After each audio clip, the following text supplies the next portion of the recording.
I can't believe how Nick will do this for people. You know, that's equipment. It's using stuff that's being worn as it's being used, you know, and stuff.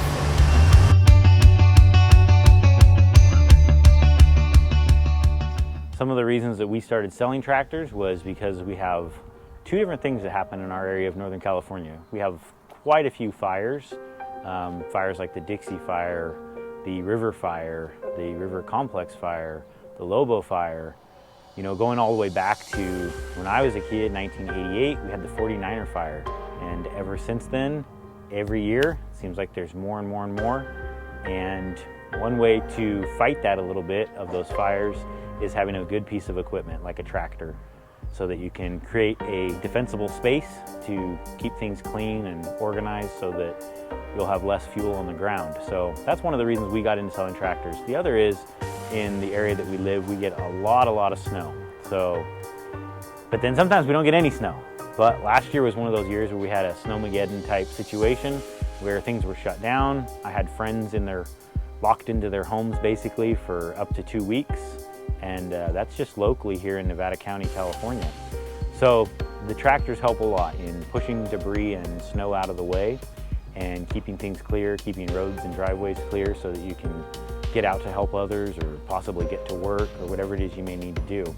So those are the two biggest reasons we really got into selling tractors. They're great for your hobby farm, they're great for a lot of other reasons, but with the increasing fires that we've seen in Northern California, these are great to keep defensible space, but also, sadly, after the fire, many times there's a lot of cleanup also. And so these tractors come in handy there to remove dead limbs, dead trees, things that have burned. And so, you know, we'd recommend you come by Simply Country, check out our inventory, see what we've got. And, you know, here's a great video showing Rich, one of our friends. He's got a tractor out there being demoed on his property. And this is probably overkill for a mid-mount mower, but we're gonna go ahead and show it to you anyways, just to show you what those mid-mount mowers on the 225S can do. But it is overkill for that mower. I recommend a bush hog instead of how we did this, but we definitely put it to the test, and we got his property fire safe for this year.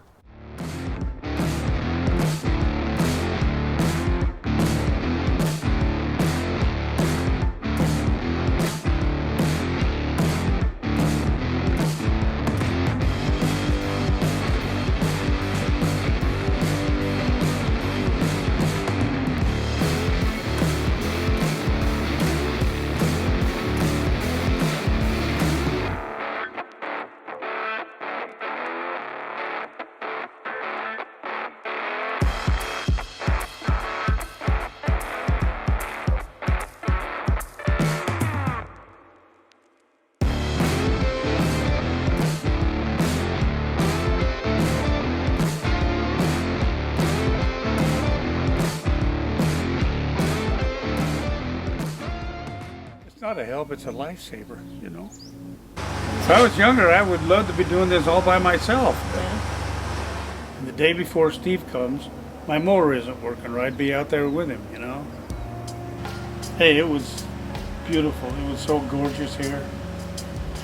And I was young enough, you know, healthy, could do it all. Heat didn't bother me, cold didn't bother me. I'd put a clamp-on light out there at night in the garden sometimes. Can't do that anymore. Well, you probably can, but I say it's just too exhausting, so you lay down on the couch instead. How many years has Stephen coming out to do this for you? 4, 5, or 6. But he does this, and I go help him do hers, you know. So you try to help where you can. People are going to help you. What are you? You're not going to help somebody else, you know? Right. And that's really not it either. I don't care if I needed help or not. I just love helping people. I can only do that for so many years too, though. I don't do much out there. I mow, the basic place to mow, so you can drive around and circle and come back out, you know, that kind of stuff. But I don't use that other acre over there. Oh, yeah. I have never smoked, I have never drank, never done drugs. I don't even drink caffeine soda pops and stuff. But I still have my own problems. I have a knee replacement and a torn L5 on my back. So things happen. Oh yeah. Does it bother you though, like when you try to do yard work and stuff? Oh yeah, that's why I sit down all the time. If I'm out weed eating, I'm probably pretty good for like 20 minutes. Then I got to get in the shade or sit down or whatever. You said that mower, it takes like a couple passes to get over this super tall grass? Oh no, down there where the propane tank is, it was real tall and it shaded more. It was green. Oh. It was like this green stuff right here, Yeah. and real tall. So it would lay it down, and it wouldn't cut them all because they're laying down. So I'd have to go over it again and over it again. Pretty soon, going over it again is squeezing all of the water out of them, and the wheels are spinning. So it took me from the driveway to the propane tank and to circle back around again, probably half an hour just to do that little stretch right there. So I stopped doing that while it was so green. Yeah. Gotta wait till it dries out a little bit.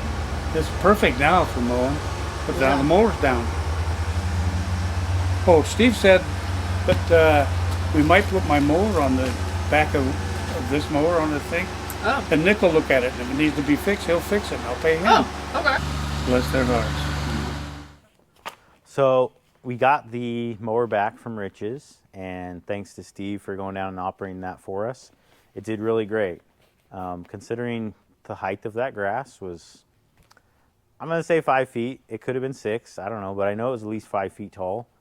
And again, I would recommend a rotary cutter bush hog mower instead of a mid-mount mower. So that's my little disclaimer to that. However, it did great. The tractor did great. The 225S is a great model. That particular tractor is one of LS's newer models, and it has a great lifting capacity, a great seat position, a great loader. It's just an all-around good tractor. And you can run a tractor, loader, backhoe, mower on that all at the same time. So it has a lot of options. Did you see what that 225S did on that demo the other day? The one that we sent out to Rich? Yes. Yeah, that was insane. It was like 5-6 feet tall. It just plowed it down. I know. And that was a mid-mount. That It was wasn't mid-mount. even- Like, mid-mount is usually like, you know, like lawns. yeah, kid. finish cut for your lawn, make it look like a golf course. No, this was a full. It doesn't need any service work. It came back fine. Do we need to sharpen blades or anything? I would imagine after that. We check them, but we cut with it after, and it looked like it was doing good. So, and you got the loader back on after you were struggling with it a bit. So I checked that also. It looked like you put like 4 hours on it, but other than that, it looks perfect. You even cleaned off the screen. I checked the air cleaner to make sure it's good. Yeah, when I was out there with him, I told him if he was gonna do it, you know, for quite a few hours, those would be the first 2 things to check. He was going through some weeds, and at the beginning it was sticking a lot to the front grill. And we checked it about halfway through, and the grill was pretty gummed up, so we took that and cleaned that off, and we checked the radiator screen, and there was actually nothing fine. on it. Yeah, it was completely fine. Well, that's good. It didn't get hot. Temperature. Did not get hot. He ran out of fuel. He had to go get more fuel, but coolant was good. Temperature was good.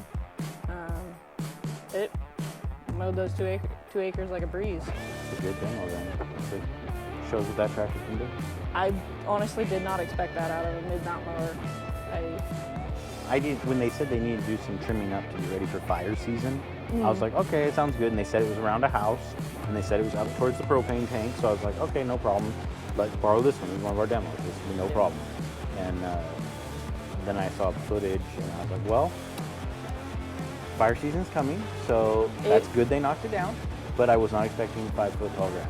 No, it was taller than Rich in some places, and it was just his entire 1 acre lot over farther from his house. It's just an acre of grass, solid acre. And then right around his house, there was probably a good half an acre all around his house, around his propane tank. You know, propane guys couldn't get down there without going through 5 foot It tall was like grass. a jungle. It was like a jungle.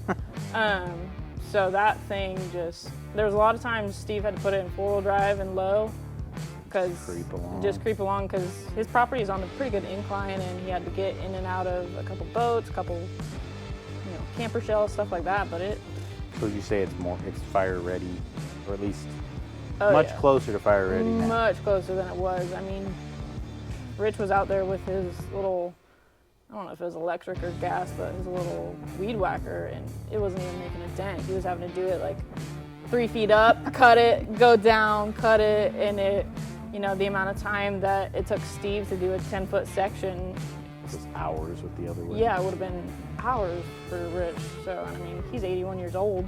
Yeah. He lives there by himself, so the fact that we could help him out and get it fire ready in one day was Yeah, that's good. crazy to me. That's good. That's what we want. Yeah. Fire ready.